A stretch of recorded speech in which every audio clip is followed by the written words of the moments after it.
environmental impact, about how the environmental impact side of things has really risen to prominence really around the social value agenda. And so we felt that it was about time really that we covered it in a bit more detail. So what we're hoping to do today is just share a few tools with you and a few tips as to how you can get started on, on that journey really around environmental impact. So why do we need to act now? And I'm sure many of you will know this already, but the world's atmosphere is warming possibly faster than it ever has done. Weather patterns, climate and natural environments are changing faster than wildlife and people can adapt. And the IPCC reports that 1.5 degree average rise in temperature might actually put 20 to 30% of species at risk of extinction.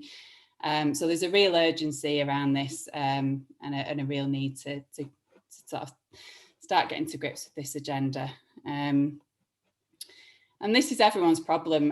Sometimes I think, climate change can seem a distant, something that happens in other parts of the world and it isn't relevant, but, more and more we're seeing evidence of it here in the UK with increased flooding and, the moorland fires which have occurred really close to where I live in Bolton and I think have really brought it home to people here in the UK.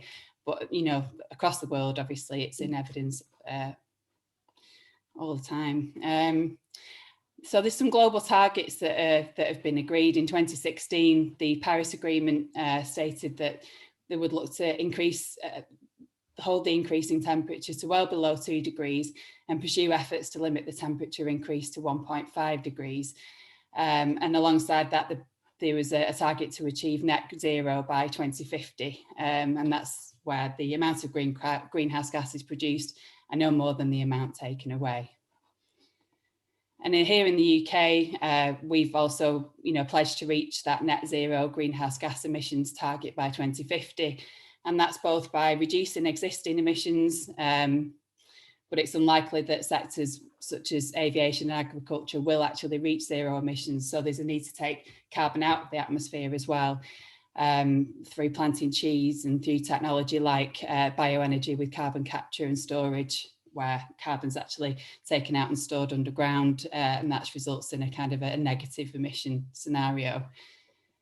A colleague of ours, Dave Furs, is one of our stand directors and can't be here today, but he shared this, it's actually a YouTube clip, which we can certainly share after the session today.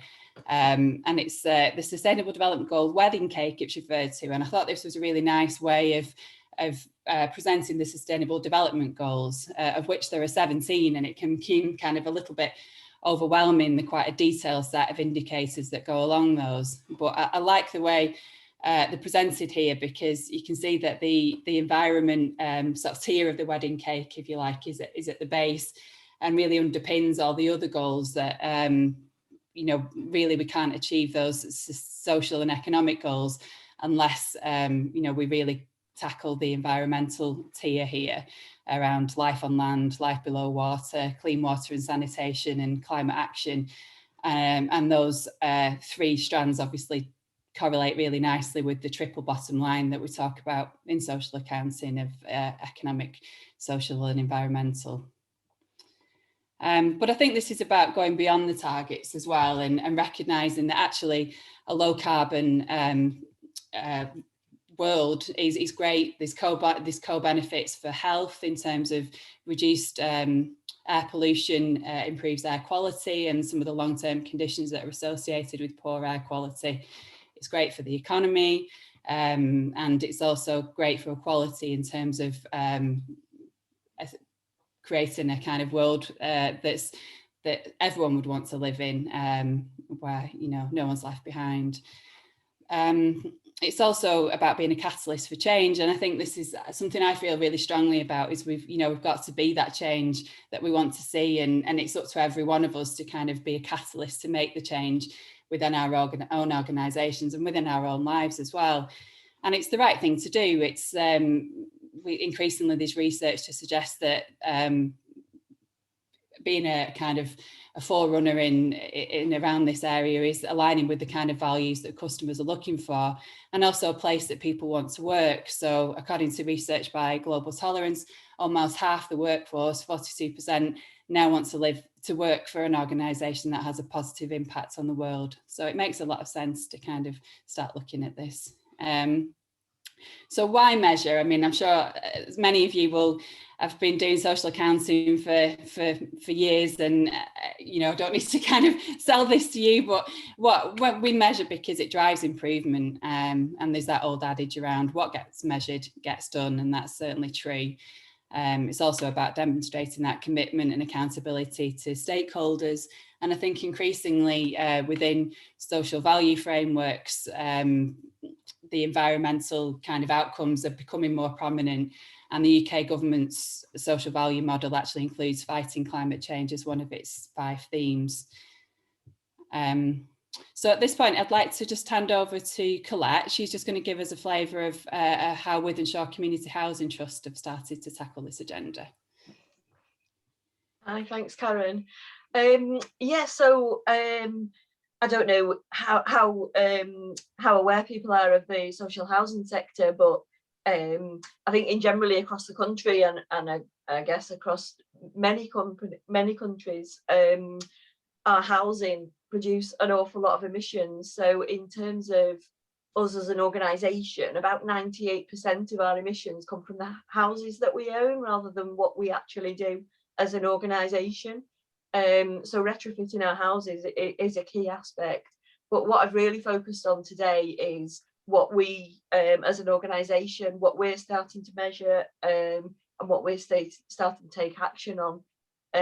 Which, you know, can be the same for no matter what sector you're in as an organisation, really. So we just developed a new strategy last year to look at how we're going to reduce our carbon. And we've just signed off a load of metrics that we're going to use to measure our impact over the next few years. So, you know, so that we can play our part in reaching the challenging targets that we've got, although they wouldn't have been quite as challenging if we'd started a few years ago, which clearly we should have done, but anyway, we're here now. So really in terms of our measurement, I started with what we're already doing. So we're a fairly large organisation, we've got about 500 people. So it's looking at what reporting some teams are already doing that you may not even be aware of, or people may not even think, you know, they may not be reporting it for an environmental purpose. But it's, you know, speaking to people across the organisation, really looking at any measurement that we've already got. So looking at our annual report, learn a lot as from today, learn a lot from what others do. So any companies that we have joint meetings with or that we're aware of, getting ideas from other people, you know, it's exactly why there's events like this today that, you know, not one person has all the right answers. So it's learning from what others do, so we certainly learn a lot from others, and there may be things specific to the sector that you're working in. So certainly in social housing, there's a model called Shift, which a lot of housing associations signed up to, so that's something that we looked into, and there's a whole load of metrics that they have got set out. So we looked at those and kind of looked at, you know, which are relevant for us, that we can do. And also, you know, we try to be consistent across Greater Manchester with the other housing providers, of looking at the different ways that we can measure things. But it's also remembering to be realistic is the last bullet point on there. So there's one example that we've got is something that we usually report on is looking at our travel emissions from our transport, which is mainly business travel, going around to meetings, but also looking at how people commute to work, which obviously the last year has changed radically. So normally we'd send out a survey to all our staff. How many days a week are you generally in the office? How do you normally travel to work? And kind of get a pretty accurate estimate of the emissions from that commute. This year we just decided not to do that. So many people were furloughed, so many people were working at home. it would take so long to work out the data and actually come out with so few emissions that we just decided it's not worth it this year. So it's always remembering what you're using the data for when you're getting it, and you know, is it worth the time that you put into it. What else? Oh, another thing is speaking to our suppliers. So a lot, you know, utilities companies, they must all be so used now to companies asking them for what the emissions are that they're providing.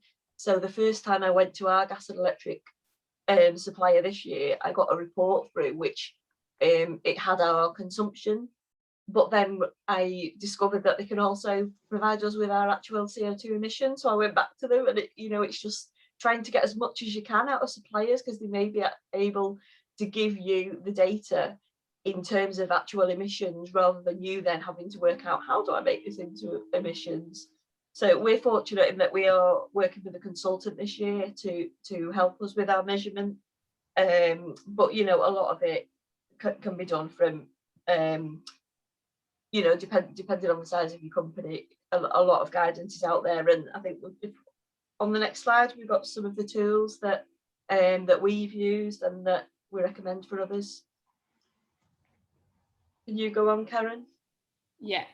Do you want me to fast forward to that slide at the end where we've got a list of all the tools on there? Would that be helpful?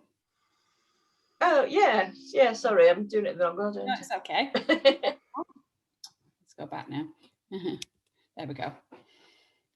Yeah, so I mean, there's a whole list of different tools on here, but the emission possible WWF, I think we've got a screen of that in somewhere, is just fabulous. I only found it a couple of weeks ago. I don't know if anyone knows about the carbon literacy project, but they included it in their newsletter.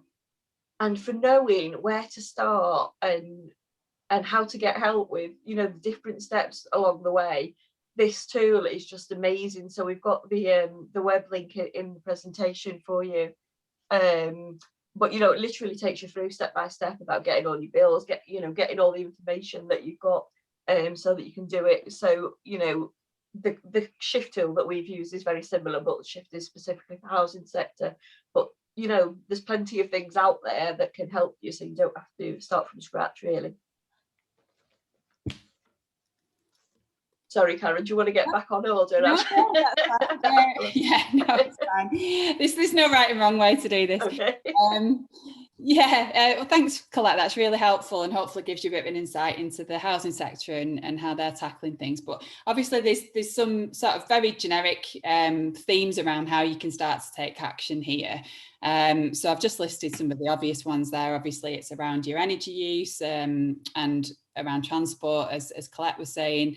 Looking at waste and recycling and how that works within your work environment. I mean, it is different these days, isn't it, when we're all working from home? So it's almost looking at your own personal circumstances as well is just as crucial. But as we start to get back into the office, I guess that's going to be more relevant. It's looking at biodiversity and other opportunities to support projects that increase biodiversity.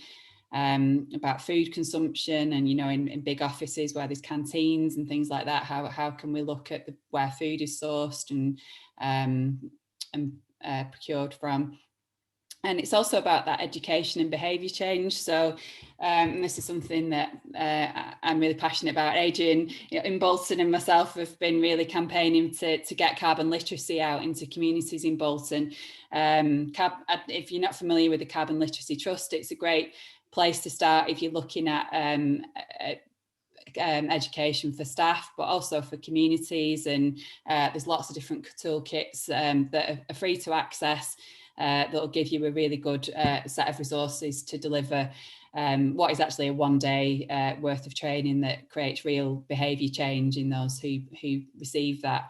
There's lots of evidence to support its effectiveness, so I'd definitely recommend signposting you there. And I've just flagged up this the manchesterclimate.com just because within that Oh no, it's Manchester focused, obviously, but this is stuff that translates across the world. And there's 15 actions within there of, you know, things that you can do, and some really useful links within that to different resources that are available. Yeah, Colette's referenced this Mission Possible.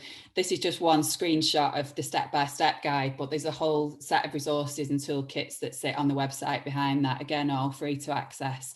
So I was just blown away, actually, because I hadn't researched some of this for a while, and I think just in the last year or so there seems to be a lot more resources out there, which is great news for people like yourselves and me that are looking to get to grips with this. Lisa, I don't know whether you want to come in and just touch on the W+ and the links there to connecting social and environmental accountability. Yeah, thanks, Karen. I also see that we've got questions just coming in, and so whilst we're still thinking about Colette, I wonder if you wanted to respond to Edmund's question about, have you set a date for your own zero emissions target? Yes, I was just typing a reply, but yes, I'll certainly give it verbally. Yeah, so we've signed up to the Manchester 2038 net zero target, which is incredibly challenging considering we've got nearly 14,000 properties to take the carbon out of. And yeah, we do have, I don't know specifically about the board, I need to find out a bit more. We've had quite a few new board members recently, but certainly one of our exec members is absolutely championing this. But has only been doing so really for the past year. We were pretty behind the curve, I feel, you know, in terms of support for the environment.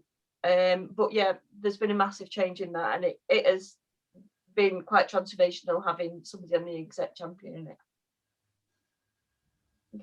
Okay. Thanks. I can see that there's interest, Colette, in finding out more about what you're doing. Before we go on with that, shall I just give a brief overview of the WVU standard verification and really introduce it to colleagues?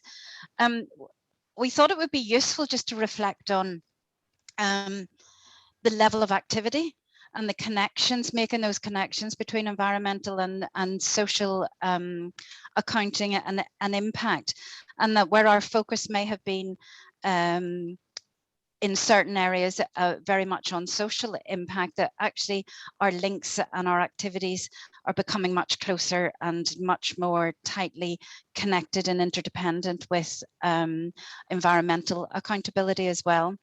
So SAN, one of our activities is around providing verification services for the W+ standard.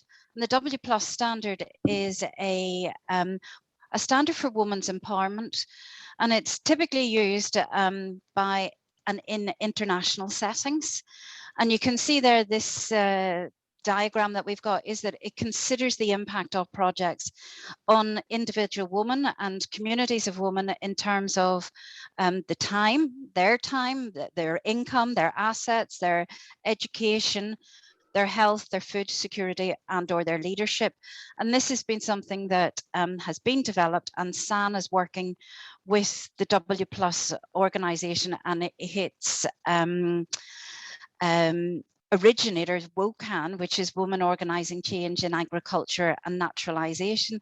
So the projects that it's tied into are typically environmental based. And as we have been developing activities, and as the W+ standard is being rolled out, we've also been developing and increasing our own verification team. So we have an international team, and I'm delighted that we have colleagues here who are part of that team. So welcome to Faith, who's our Kenya-based colleague. And this allows us to be able to work collectively in terms of providing those verification services and applying the underpinning SAN principles. But I particularly wanted to highlight as well as our US-based colleagues. So Aster Global Environmental Services, unfortunately not able to join us here today, not least because it's the middle of the night, but I wanted to give them a name check because I think their expertise is very much around environmental accountability. And what they are recognizing and what they have told us is that this is expanding, and those organizations that they've worked with and have a history of working with are now also much more interested in the social impact and the social value being created from their work. So we've got these alliances thinking about things like W+ and how they map onto for example, the international SD with the Sustainable Development Vista FERA standard.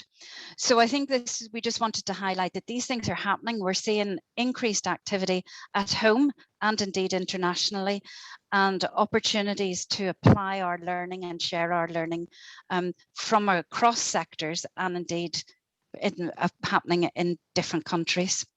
So that was really all I wanted to say. I think my colleague Liz Allen, who's also a W+ verifier, and we have both worked in providing these services for SAN. If you've got any further questions, we can always provide more information, but that's all I wanted to say for now. Thanks, Karen. Thanks, Lisa. Just wanted to finish this part of the workshop just by giving you just a few examples of these tools that I mentioned, and I appreciate you're not going to scribble these down right now. So we'll send out to everyone who's been on the call today. We'll send out an email so that you've got all these. But traditionally, I think if it references in the SAN guide the Green Office checklist, and I know that's still a really useful tool. But if you wanted to look at your own personal carbon footprint, WWF, as well as the Emission Possible website, which is more targeted at businesses, and you can look at your personal carbon footprint here using this link. And there's also a toolkit that we found from an organisation called Bioregional. I don't know if anyone else on the call knows much about this organisation. I certainly didn't. It was just, if I'm honest, it was a web search, and it came up and it looked like a really, really useful set of resources. It's quite detailed. It even kind of gives you a breakdown of how you might format a meeting or a workshop to engage colleagues in this agenda. There's loads and loads of good resources on there, and there's toolkits for different sizes of organisations, so that this link takes you to the one for small and medium-sized organisations. But if you look on the website, there's all sorts on there, so I'd really recommend that. And then another one for organisational carbon footprint is the Carbon Disclosure Project. So that allows you to kind of publicly disclose your carbon emissions and set targets for yourself, and that kind of benchmarks you against other businesses in your sector. I think it looks at cities as well. So that's another really good resource. So yeah, well, like I say, we'll send the links out to these, and really now we'd just like to hand over to yourselves with any questions, any examples that you can share from your own work and the sectors that you operate in. Thinking about, why is this important to your sector and organisation right now, and what have you gained if you've already done some of this work? What have you gained from considering and accounting for environmental impact, or anything else that you'd like to raise and bring up this morning. So I'm going to stop sharing my screen, and if you bear with me, I'll copy and paste those into the chat so that we've got those questions. But this is really just an open forum, and if there's anything else that's been picked up in the chat that we can discuss as a starter for 10, let me know. Is it okay if I ask a question? Of course, yes. Right. Okay.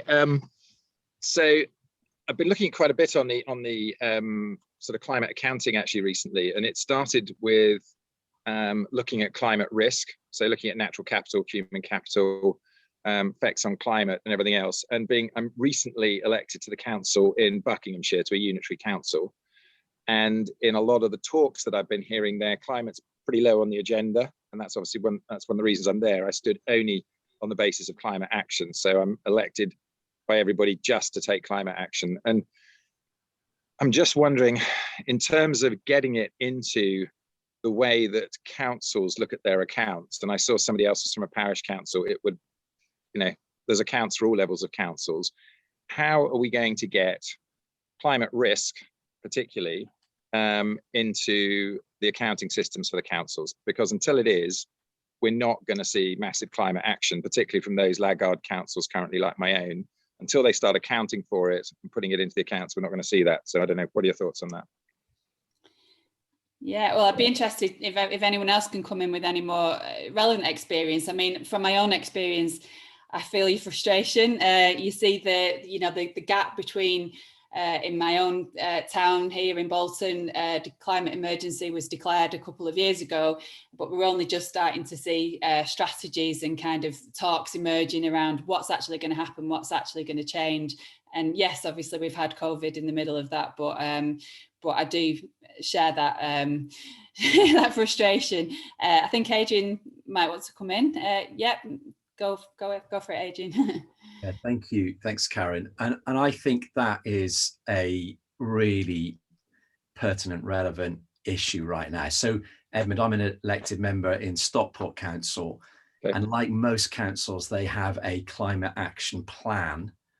Yep. I think we quote that something like 5% of the emissions in Stockport, we have some kind of direct input into. And so we kind of hold our hands up and go, therefore 95% is outside of our control. And it kind of just becomes a great thing to talk about. But actually, I think what you've said, until there is some absolute accounting of that, in a very kind of visible way, I think councils are slow to change, reluctant to change. So I would be really interested. For us in Stockport, we actually had for the first time in May a Green Party member elected to council. So some of us are thinking, well, this is good. This is going to stir things up a little bit. This is going to add something into the whole kind of discussion. So Edmund, I'd be really interested if you are able to find ways of kind of making those connections far more, give us the ability to interrogate actions far more clearly. Keep me posted, please do. Well, I can give you a couple of immediate examples of things, but in sense that the thing I'm searching for is how to get the accounting department taking it and how to come up with some examples that I can give to them. But I mean, we had the presentation for finance for the council. When we came to the end of the presentation, there was a whole load of risk factors listed up, of which climate actually wasn't on it. And so I commented in front of all the other councillors that, sorry, shouldn't climate change be on this as one of the risk factors? And the guy immediately apologized, actually profusely, as if he had really meant it to be there and forgotten. And he said, oh, next time we'll put up our key most important factors and we'll also make sure we include climate change. And I said, well, it has to be one of the key and most important ones. And he agreed. So actually the financial officer agreed in front of all the other councillors.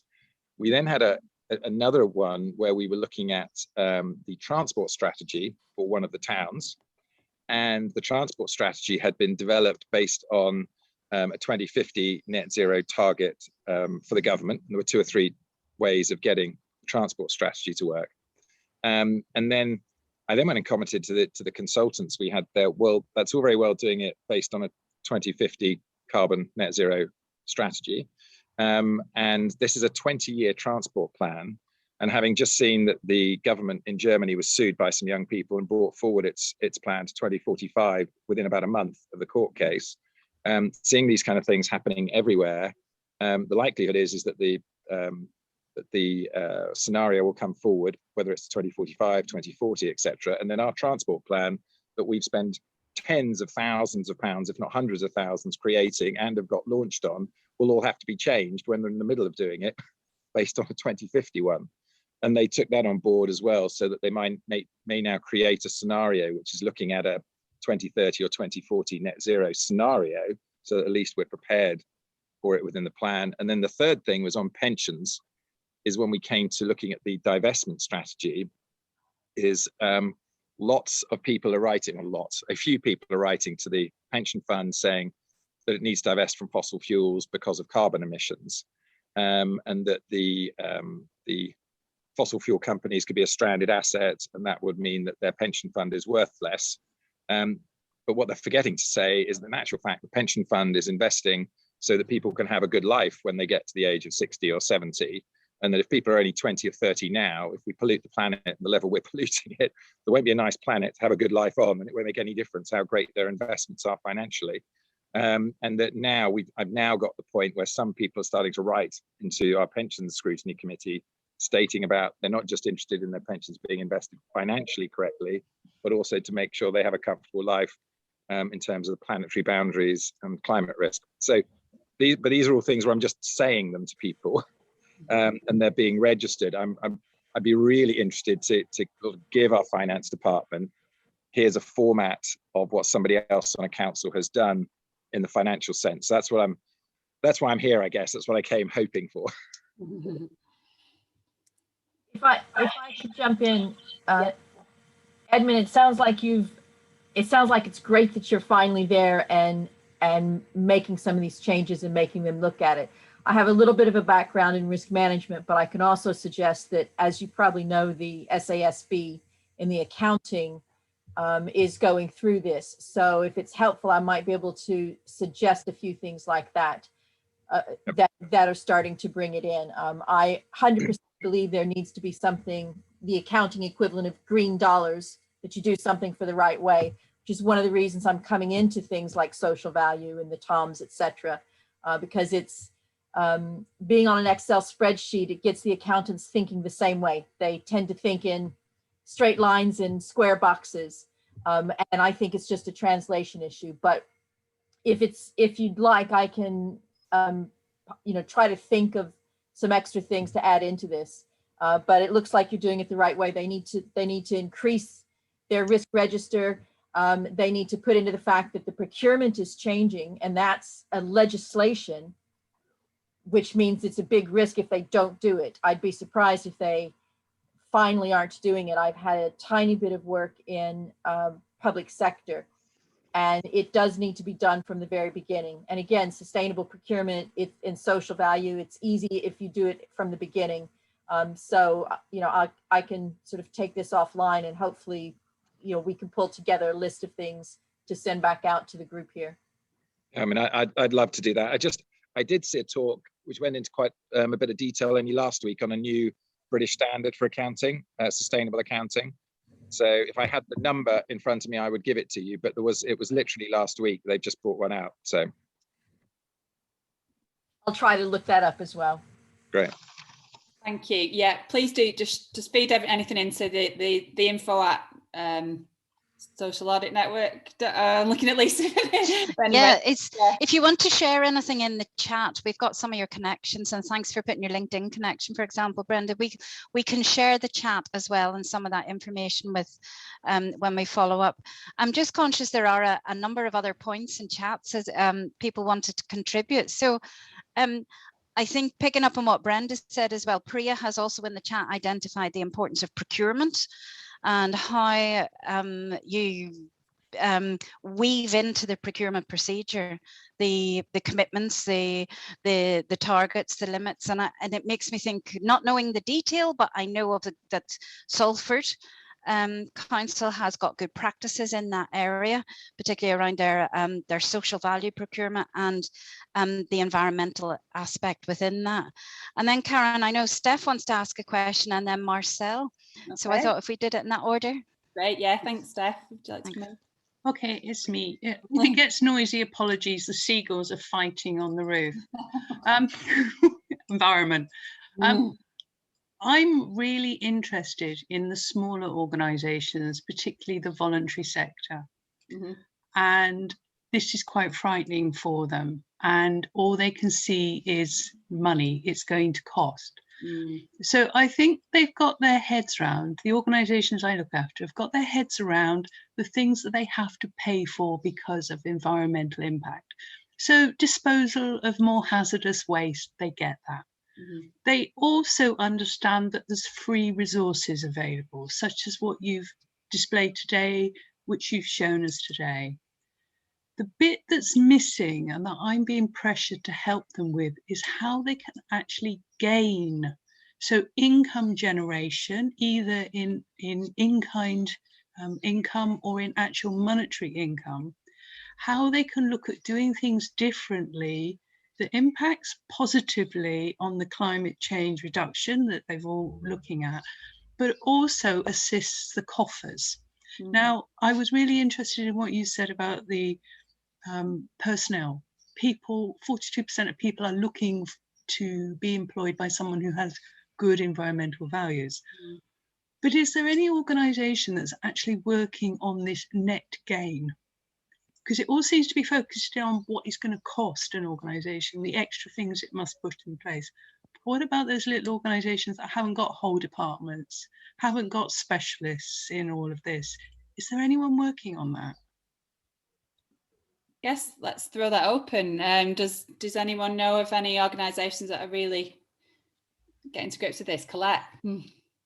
I don't, but I'm really interested in it. But another angle that we could take on that is certainly looking at, I know some of the things cost, but actually some of the things obviously reduce expenditure as well. So reducing energy, reducing waste does, you know, initially bring savings, but I don't know about actually bringing in additional revenue over those savings, but certainly something I'm happy to look into. I don't know if any others know. Priya? And I just say I'm working with a charity organization in London, and recently they shared that they are letting out their premises for electric car charging. So that's kind of a revenue generator. And they also went for solar panels, very small organizations. And that is, I mean, obviously led to some kind of energy saving. So these are two examples I can quickly think of. I'll try to get the information about that charity and just post it on the chat. Otherwise, I'll send it to San and you can always share with the members. There are two things I can offer. One is a fairly simple return on investment for making a sustainability business case, which again, I'll try to send through electronically to the info at, and it's via ISSP. It's free and open. That might help them as far as capturing a number. And the other is, I think there may be some possible revenue generation in some of the circularity things. So for example, crisp packets and biscuit wrappers sometimes can get paid if you collect enough. But I think it would be in the circularity and the waste sides that we would be looking for. But I'll try to think of if there's an organization already doing this.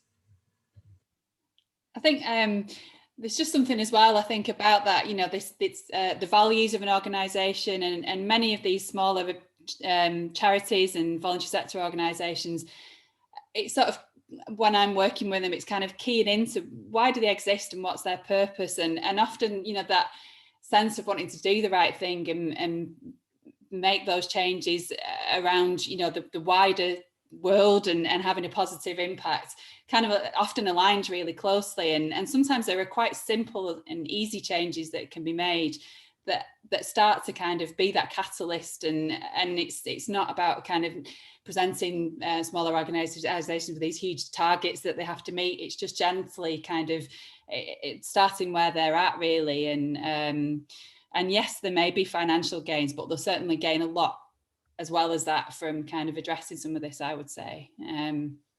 Yeah, Marcel, would you like to come in?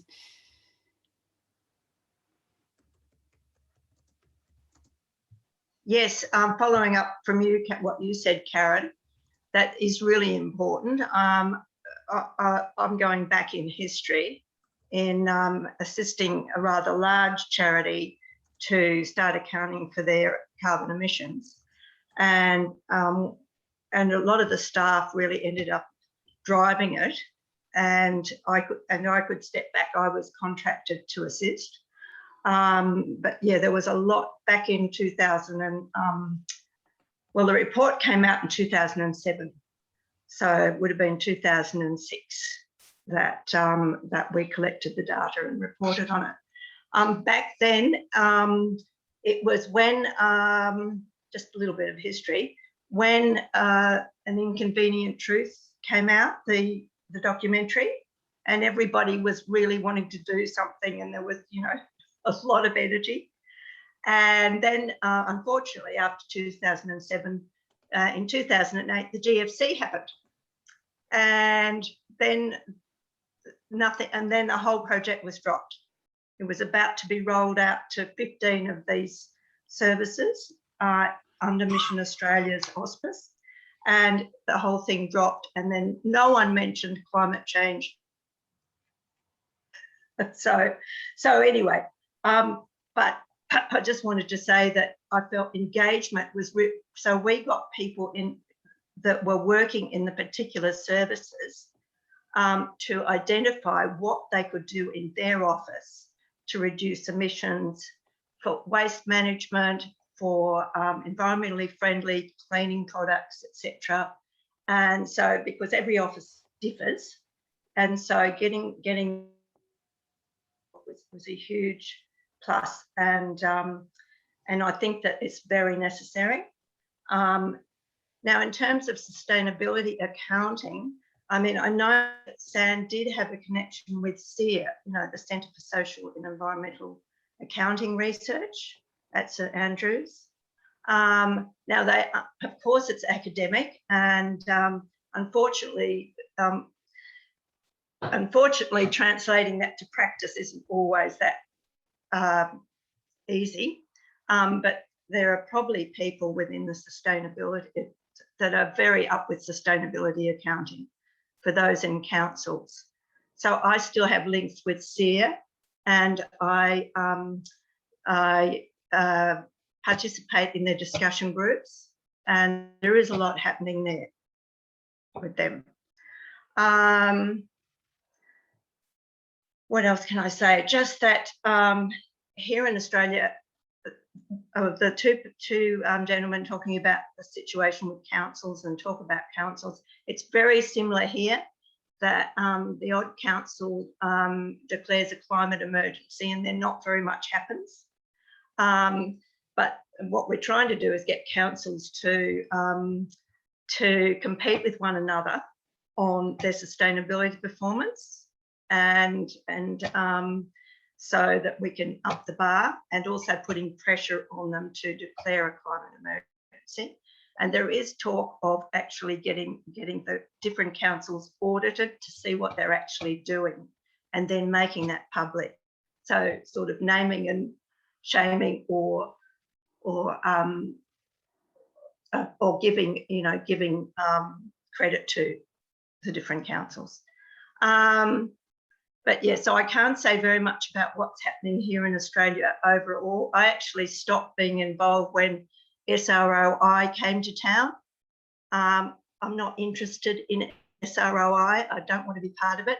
So I basically stopped doing the social accounting, because SROI became very popular here, and whereas SAN, the enthusiasm for SAN was building up. But once SORI arrived, that was it. Goodbye, SAN. However, people now are not so interested in SROI, but there needs to be people here to sort of reintroduce SAN again.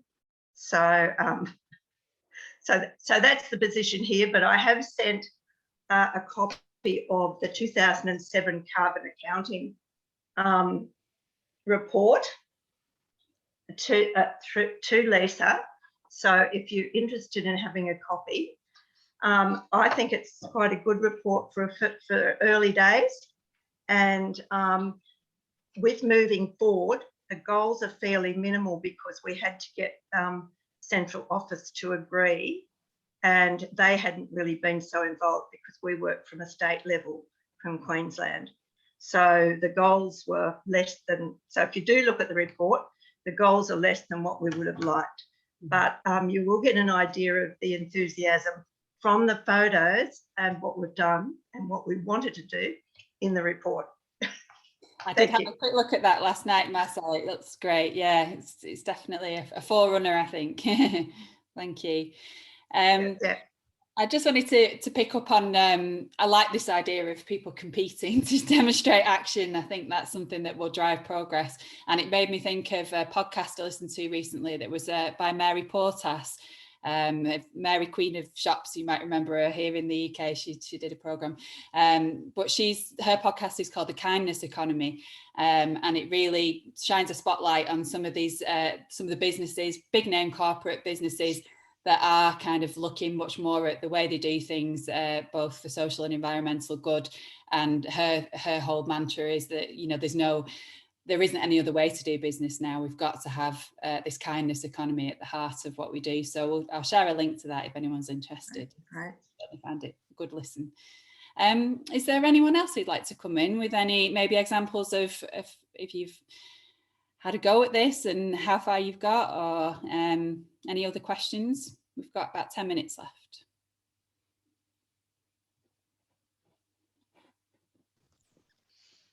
Perhaps if I can come in, Karen.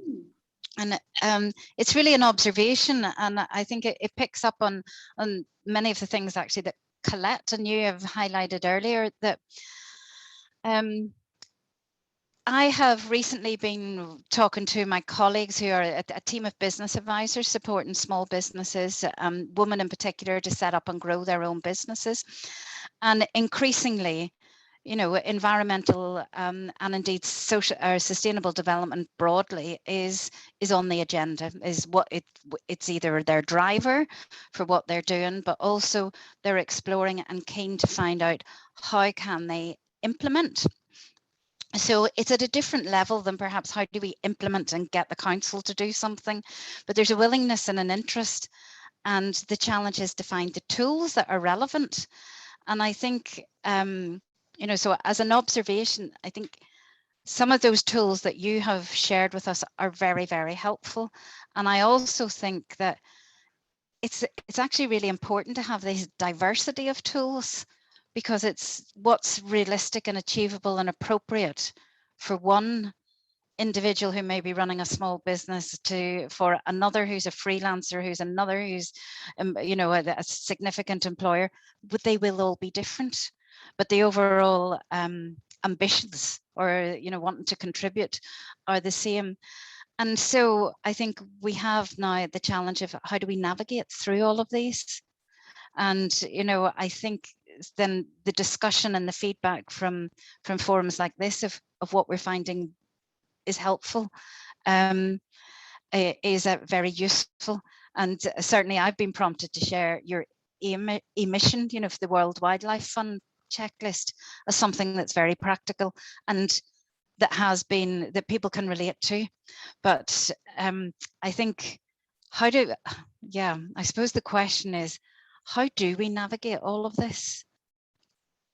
You know, because those with the biggest resources are the ones that we see the most of, but are not necessarily relevant or accessible to some of the smaller organizations, whether they're community-based organizations or individuals running their own businesses. So it's plowing through that and thinking about those in different levels. I think it is ploughing through, isn't it, and having a look at which ones fit, but it's also just not being frightened to start. So even if I think sometimes there's a fear of where do I begin with all this? It's massive, with the challenge is so huge, but just those small changes and getting, you know, if you work in a team, getting your team on board, you know, getting that education around why this is so important, and you know, you'll find the way that's right for you and your organization. And I think probably that can be scaled up to any level, really. But that those tools are there to help you. And how a lot of them, when Colette and I was looking through, they are quite targeted as well, which is helpful. So they will be relevant for be it a city or a tiny organization or a volunteer sector or a council. So hopefully amongst the ones we'll share, you'll find something that will work, but just don't be afraid to start. Yeah, Steph? Can I support Lisa in that? Because speaking as a mum with a busy life, and I've got loads of friends that are sole business traders, it's impossible for them. They have enough an issue keeping up with the legislation for the VAT, the tax, the things that are actually criminal offences, to be honest. But they get help from central organisations like Federation of Small Business, Chamber of Trade and Commerce, who actually tailor their advice to people that haven't got the time to go through reading everything. And I think that's what's missing here. It's tailored advice depending on the resource that you've got behind you to help you do this. And I think, speaking from the voluntary sector as well, that's what they need, is not this, it's actually start here. This is the first stage, have a look at this, and then this is the next stage. So I think that's something that I need to pick up as well in my work, is I'm not qualified, but I need to try and give some advice over where to start. And if there's any plea out there, is please help us where to start. Yeah. Thanks, Lisa, for raising that. It's so key. Yeah. I think so, and it can be overwhelming. You just feel so far removed. In terms of the FSB, I think you're absolutely right, and they actually have a sustainability hub online, and I think there's some very useful short videos of individuals who are working for themselves. This is what I do, and I think that's the kind of relevance. Say, okay, I can do that. That's relevant to me. So I think that's another useful resource. So thanks. Okay, if I come in, I know we're focusing on sort of auditing, accounting, and that as well, but then talking about these areas where small businesses can take action, how to help them take action, etc. In our parish, we declared a climate emergency. We set a 2030 net zero target for the whole parish. We've got a working party working on it.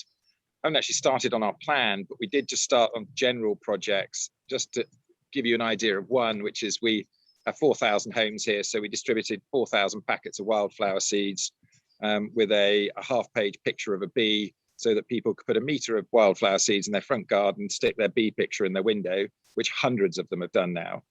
And the upswell of interest in what we're doing is we now, as a working party, are looking at food waste and general plastic and other waste coming from our takeaways, of which we've probably got 10, and our corner shops and little supermarkets, which we've probably got 5 or 6. And in a discussion, but going to these little places and saying, would you like to stop using all your takeaway packaging? And they're all going to go, forget it, because no one's going to buy anything. But if you go to them and say, we're a parish council backed working party, we have hundreds and hundreds of people now on our Facebook site talking about what they can do with climate and biodiversity action. And one of the things we all like to do is reduce waste. Why don't you, with your dry cleaning, offer people the opportunity not to have the plastic, not to have the hanger that they really don't need anyway, and they end up just having to throw away, not to have the safety pins, not to have everything else, and maybe it'll start working. And interestingly, when I went to have the conversation with exactly that business, where for about the last 3 years, I've been the only person to take my suits cleaned with absolutely nothing on them whatsoever, is 2 or 3 people in the last couple of months have gone in asking not to have the plastic and things on it spontaneously before we'd even started, because the community's going in that direction. And so you can, I think, do it going through community things where the group starts getting a swell of support, and then all the local businesses, it's easy to explain it when they think it's popular. They think they're going to go out on a limb and lose business and have angry customers. I love that. I love the big idea. Yeah, what great. And it's that, I think when you get communities involved, that's when you get that creativity and you know, a completely different angle from, you know, where you thought things might have ended up. So that's great. And I'm sorry, just to mention, I mean, I got elected only on one policy of climate action. I'm not a Green Party, I'm an independent. And all it said on my leaflet was climate action now. I mean, I am local, okay, so that helps. But that's what they elected me on. That wouldn't have existed for anywhere 10 years ago. And there was another single issue candidate in our area who was on no lockdown, who came last. So you know, the single issue of climate action has come of age and people are ready for it. They just need inspiration. Oh, I think that's a really lovely note to finish off there. Yeah. And yeah, that small community action making a difference. Brilliant. Thank you so much, everybody. Thanks for your time. Yeah, there's a whole load of things that we're going to bundle into an email for you and send out to get you started on your way. And we're always here at SAN if you need to reach out and ask us any questions. I think you've given us a bit of a challenge to make sure we start to be able to provide some of that help that these organisations need as well. So thank you. Great to see you all and take care all over the world. Thank you very much. Very useful. Bye. Thank you. Bye now. Bye.